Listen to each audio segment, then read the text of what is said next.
Many budgets fail, even when people are disciplined and timing is handled correctly. Spending isn't chaotic. Income is predictable. Bills are paid on time. Yet, the budget still breaks. The failure shows up like this. One category runs out early, another has money left over.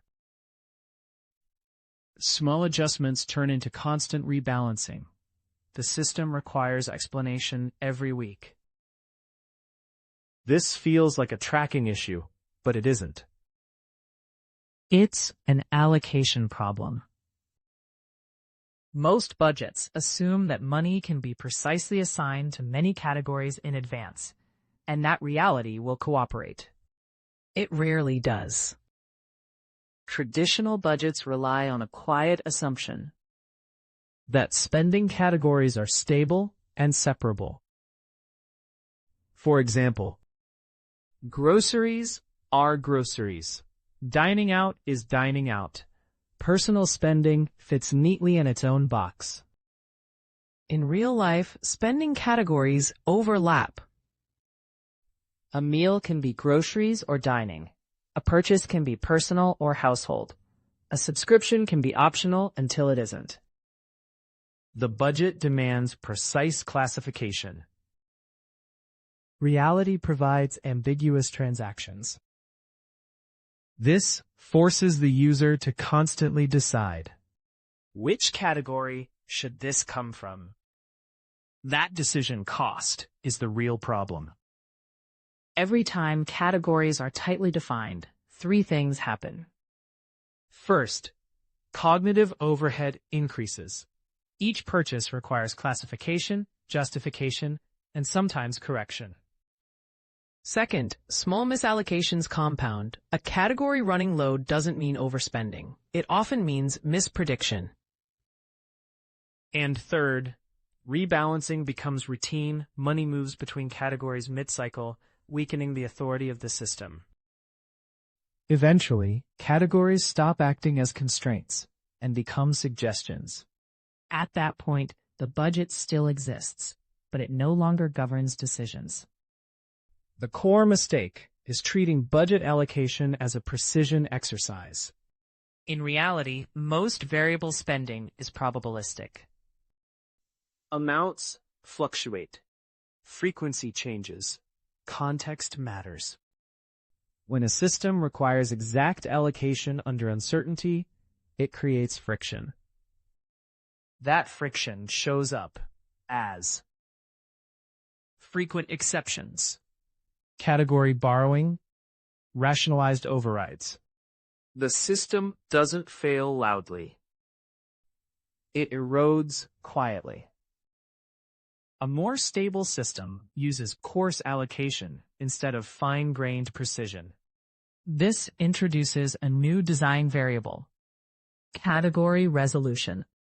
Instead of asking, how many categories can I manage? The system asks, how few categories can still guide decisions? The goal is not accuracy.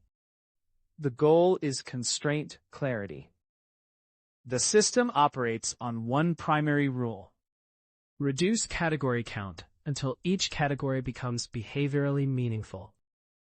This means merging similar discretionary categories, separating only what must be protected, allowing internal flexibility within groups.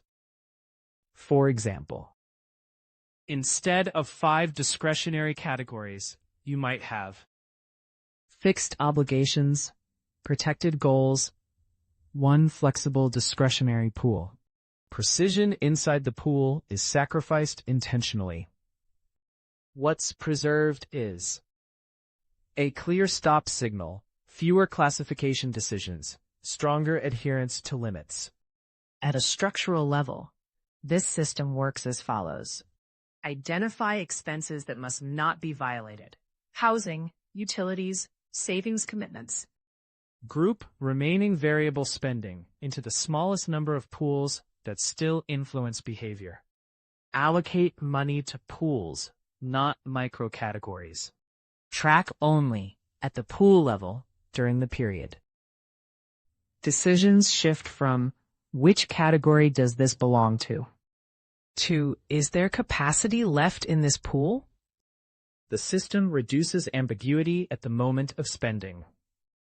Coarse allocation improves stability because uncertainty is absorbed inside pools. Unexpected variation doesn't immediately break the structure. Fewer rules require enforcement. Less mental effort is spent maintaining the system. Categories regain authority. When a pool is empty, spending stops without negotiation. The system doesn't need constant correction to remain valid. The most common failure is reintroducing precision over time. This usually happens when someone wants better tracking. Small insights lead to new subcategories. Control is confused with detail. The system slowly returns to more categories, more rebalancing, more explanation. At that point, decision friction increases again. The prevention rule is simple. If a category requires frequent judgment, it should be merged, not refined. An AI system would not optimize for descriptive accuracy. It would optimize for constraint effectiveness, decision simplicity, error tolerance. AI systems cluster variables when precision adds noise. A coarse allocation system mirrors this logic by accepting uncertainty, minimizing decision points, preserving clear failure signals. The system remains functional even when predictions are wrong. Many budgets fail not because of overspending or bad timing, but because they demand too much precision from uncertain spending. When categories are too detailed, allocation breaks down through constant reclassification and rebalancing. A coarse allocation system reduces category resolution, strengthens boundaries, and restores the budget's ability to guide decisions. Stability comes not from tighter control, but from simpler structure under uncertainty.